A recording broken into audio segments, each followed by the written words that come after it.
ప్రియమిత్రులారా, నేను సృష్టికర్తను.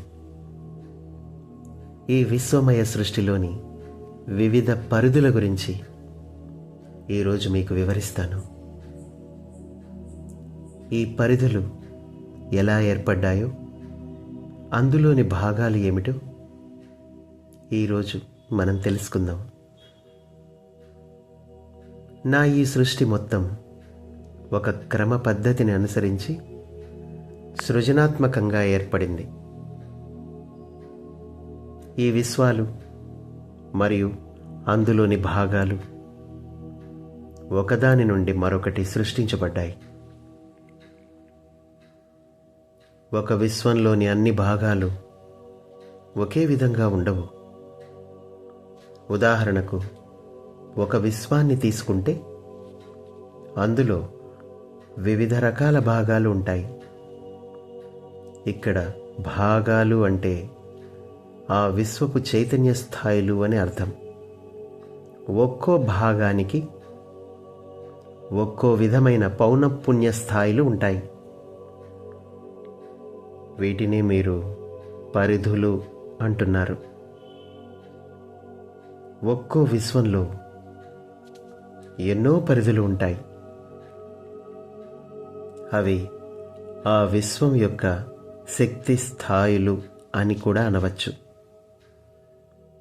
అసలు ఈ పరిధులు అనేవి ఎలా ఏర్పడ్డాయో ఇప్పుడు తెలియజేస్తాను.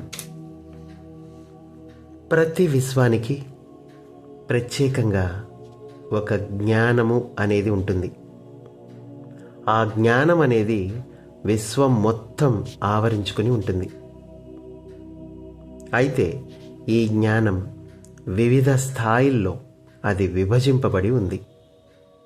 అంటే ఒక్కొక్క పరిధిలో ఒక్కొక్క రకమైన జ్ఞానం నిక్షిప్తం చేయబడి ఉంది. అయితే ఈ జ్ఞానమంతా ఆ పరిధుల్లో నివసించే జీవరాశుల్లో నిండి ఉంటుంది. అంటే ఏ పరిధిలో ఉండే జీవరాశి ఆ పరిధికి సంబంధించిన జ్ఞానాన్ని కలిగి ఉంటుంది. సాధారణంగా ఈ పరిధులు ఒకదానిని మించి ఒకటి ఉంటాయి.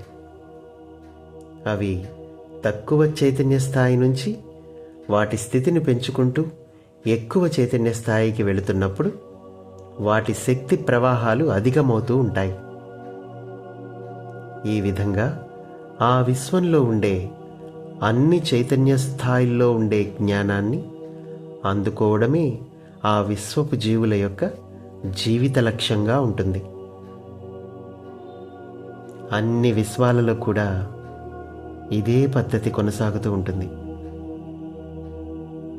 చైతన్య స్థాయిలు ఏ విధంగా అయితే ఒకదానిని మించి ఒకటి ఉంటాయో, అదేవిధంగా విశ్వాలు కూడా ఒకదానిని మించి మరొకటి ఉంటాయి. అంటే క్రింది స్థాయి విశ్వాలతో పోల్చుకున్నప్పుడు పై స్థాయి విశ్వాలలోని జ్ఞానం చాలా అధికంగా ఉంటుంది.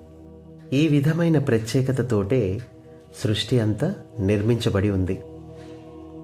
ఈ విశ్వాలలో ఉన్న జ్ఞానాన్ని పొందటమే ఒక ఆత్మ యొక్క మనుగడ మరియు జీవన ప్రయాణం అవుతుంది. ఓ నా ప్రియ సహోదరులారా, ఇప్పుడు నేను మీకు సర్వజీవకోటి యొక్క రహస్యం తెలియచేస్తాను, వినండి. ఈ సర్వజీవకోటి కూడా సృష్టికర్తనైన నా యందే ఉన్నారని, అలాగే ఉంటారని మీకు ఇప్పటికే తెలుసు. కానీ వాటి జీవన ప్రయాణం మాత్రం వాటి ఇచ్ఛానుసారమే ఉంటుంది. అంటే ఒక ఆత్మ తను కోరిన విధంగానే దాని ప్రయాణం ఉంటుంది. అది ఎలా అంటే, అది ఎంత జ్ఞానం ఆర్జించాలి అనుకుంటుందో అంత జ్ఞానం మాత్రమే దానికి అందజేయబడుతుంది. ఆ ఆత్మ తన ఇష్టానుసారం ఈ సృష్టిలో ఉన్న జ్ఞానాన్ని అందుకోగలుగుతుంది. తను ఎంతవరకు పరిణితి చెందాలి అనుకుంటుందో అంతవరకే పరిణితి చెందుతుంది. ఆ తర్వాతే అది విశ్వాంతరాలలో కలిసిపోగలదు. ఇదే సత్యం. అయితే ఇక్కడ ఇంకొక విషయం దాగి ఉంది మిత్రులారా. ఒక ఆత్మ తన జీవన ప్రయాణంలో కనీసం కొన్ని పరిధుల వరకు తప్పనిసరిగా ఎదగవలసి ఉంటుంది. ఆ పరిధులలోని జ్ఞానం తప్పక పొంది తీరాలి. అలా పొందనంత వరకు ఆ ఆత్మ యొక్క ప్రయాణం ఆగదు, జన్మల పర్యంతం కొనసాగుతూనే ఉంటుంది. ఆ కనీస జ్ఞానం పొందిన తర్వాత మాత్రమే తన ఇచ్ఛానుసారం పరిణితి చెందవచ్చు. ఇంకా వీలైనంత ముందుకి పోవచ్చు, లేదంటే అక్కడే ఆగిపోవచ్చు. ఇది ఆ ఆత్మ యొక్క ఇచ్ఛ మరియు స్వేచ్ఛ. ఇది ఒక విశ్వ నియమం.